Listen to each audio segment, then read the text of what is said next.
Good day everybody and welcome back. So, are you struggling with setting up mods in Starfield or any other game on the PC for that matter? Do you want more credits from your vendors? Do you want better graphics? Do you want patch fixes that Bethesda hasn't done yet? Well, stick with us because in this video we're going to go through how to get that set up, and also we're going to go through, yes you guessed it, another update. Stick around guys and we'll get straight into it.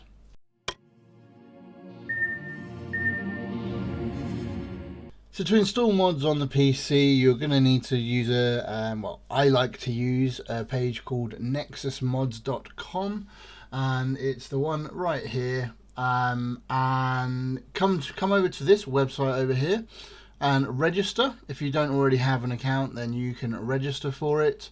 What I'd then recommend doing is going to collections and installing the Vortex app. Now, what is the Vortex app? Effectively, it's a mod manager. So it allows you to install mods by, well, literally installing them automatically using the system rather than having to do them manually and finding out all of the mod locations within the directories within your game directory and everything like that as well. So first of all, click on download, install Nexus, and then you're going to be given a screen basically like a dashboard, effectively like this when you open it up on your machine. Now for Starfield, you are going to need the Starfield Vortex extension as well. So when you go into your mod here, Nexus Mods, just literally type in Starfield Vortex or Starfield and it will come up, okay? So click on that, and first thing is first, once you've got Vortex downloaded and installed, click on download for Vortex. Alright, so this button here on the right hand side. And once you do that, I've already got it installed, so I'm not going to click through all of this. Choose the free option if you've gone for the free option. If you've gone for premium, you can do a fast download. Honestly, apart from just supporting Nexus mods, which I do recommend doing time to time, there's no real benefit really. I found every download and every mod that I wanted to do really quite quick, so there's no huge benefit to doing premium, but I would highly recommend in supporting your mod creators. They don't get paid for it, they do it for love. Just get out there and do it, guys. Okay, so once you click on that slow download, it will download into Vortex automatically.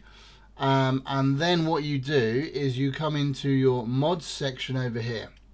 Now, as you can see, I have a number of different mods for Starfield here, quite a few of them actually, and that should be all you need to do. However, there are some mods that will require a plugins extension, for example, and so I'm running Game Pass. There are two different versions, obviously Steam version and Game Pass version, and Xbox, but Creation Kit hasn't come out yet. Sorry guys.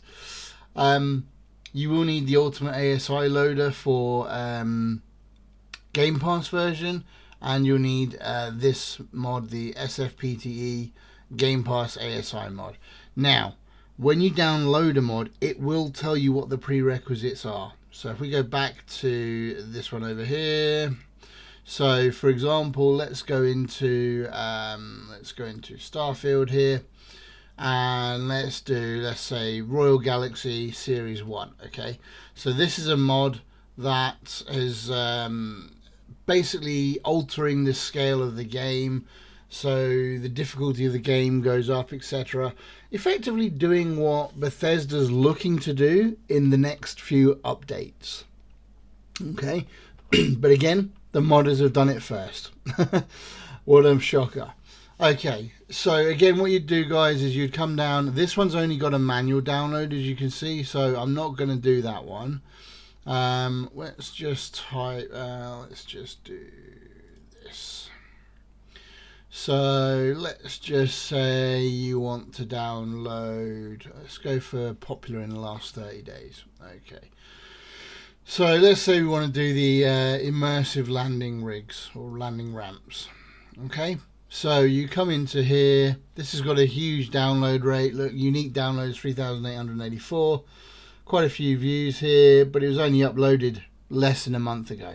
right, by Skinny Pig 2.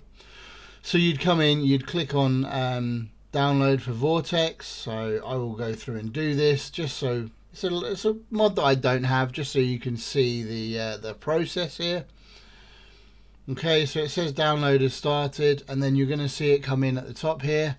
Deployment necessary, but it goes through and it does all of that for you.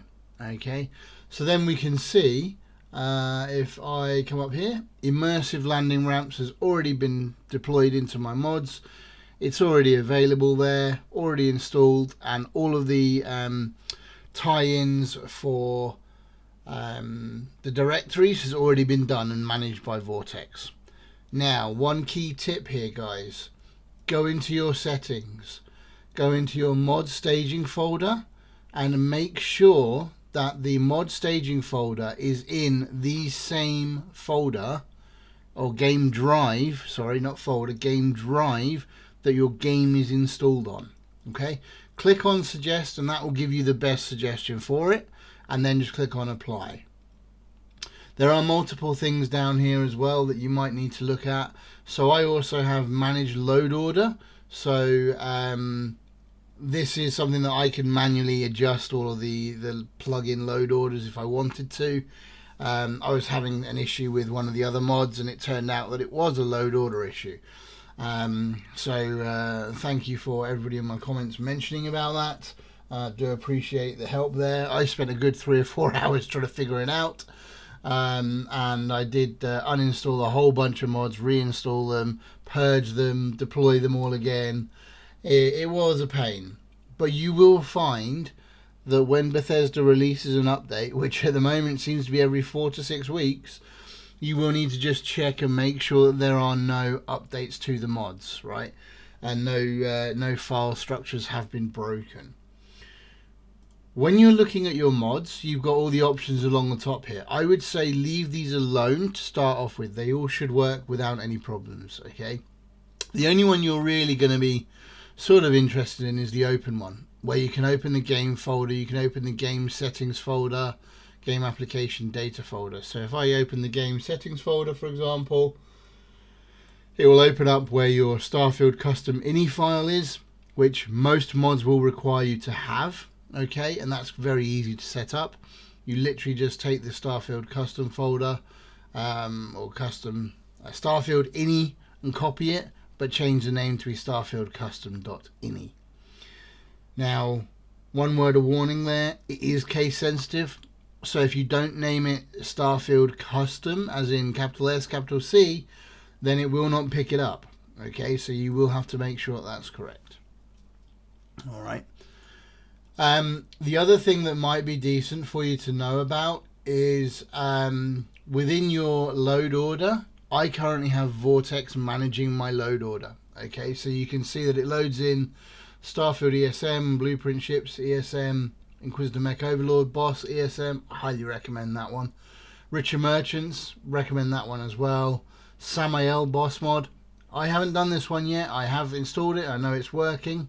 I will be doing that in a future video, so stay tuned for that. I think that's probably going to come out on Monday. And then obviously the new one that I've just installed, immersive landing ramps.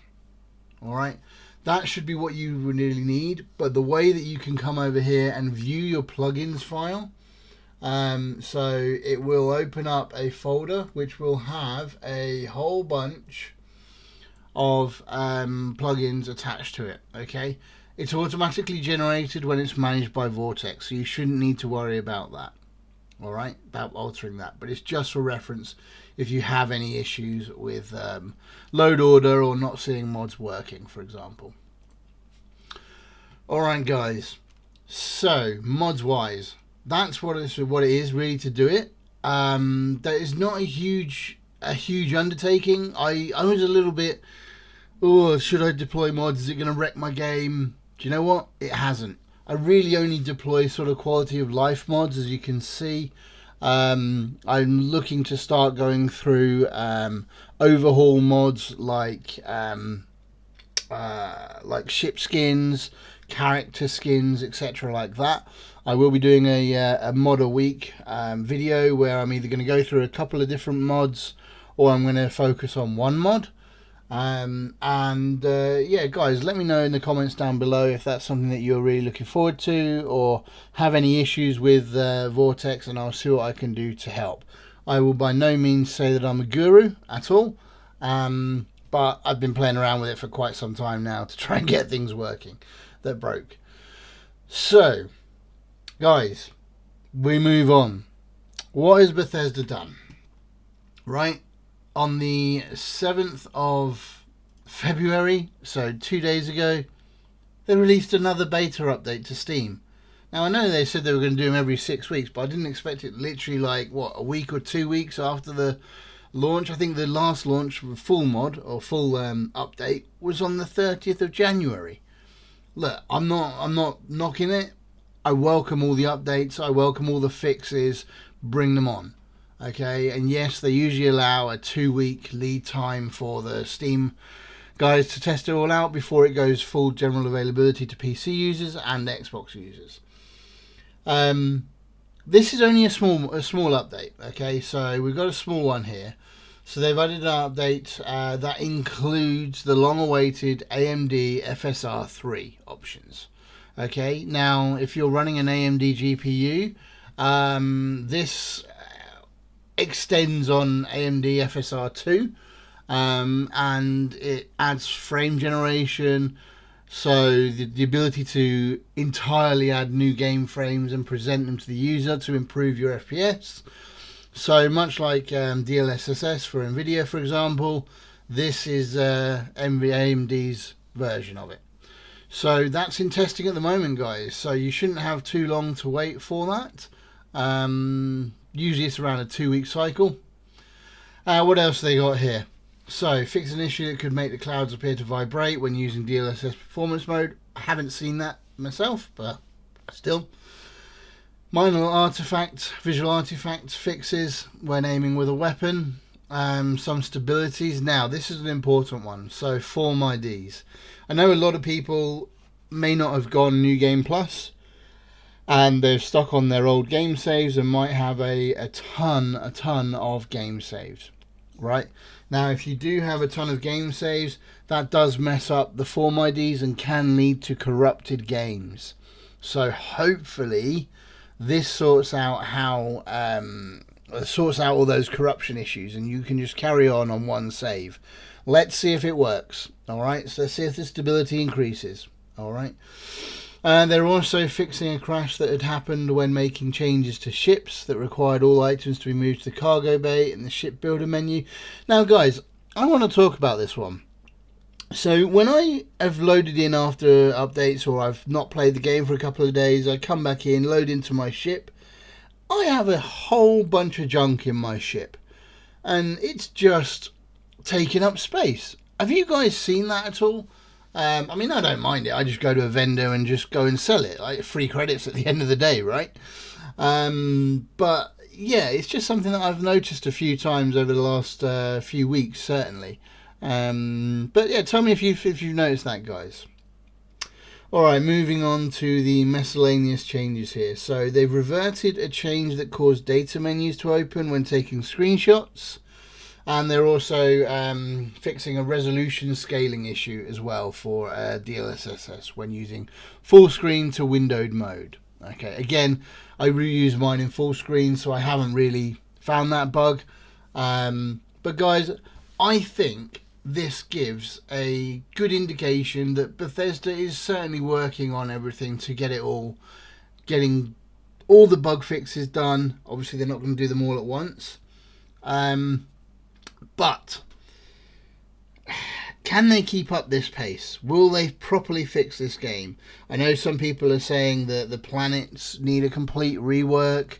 I know in my comments on my videos that planets are very samey, shall we say. When you land on one planet, you go to an area, it's got exactly the same building structures. And yeah, is that an artifact of the procedural generation? I'm not sure, but it can get a little boring after a while. So that does need a rework. What comes in Shattered Space? We don't know yet with the DLC. Let's wait and see, guys. Guys, thank you for taking your time out to watch my video here. I'm going to be bringing an update video every single month, every single week, sorry. And we'll be doing a mods video that will include a ton of different mods going through the game, from aesthetics to performance to overviews, to additional bosses that have been added in. Yeah. Stick around, guys. On Monday I'll be releasing the Samael boss that has been released by Inquisitor, and I'll put all the links to the mods that I do when I do those videos anyway. I did his Mech Overlord video boss the other day and loved it. Great addition to the game. So guys, I hope you all have a good day and you join me in the next one. Take care, everybody.